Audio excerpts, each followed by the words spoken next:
আজকে মাদক বিরোধী দিবস, সেই হিসেবে আমাদের লাউড়া সমাজ আমরা সচেতনমূলক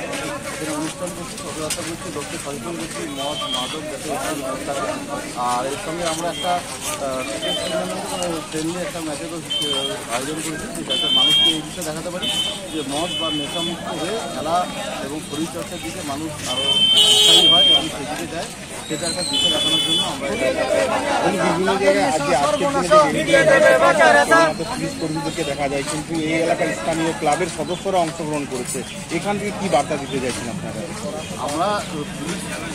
যেটা আমাদের টিমের মধ্যে আছে, আমাদের টিমের মধ্যে পুলিশ এবং অন্যান্য যে সমস্ত প্রতিষ্ঠানও আছে, আমরা সবাইকে উদ্বুদ্ধ করছি এবং আমাদের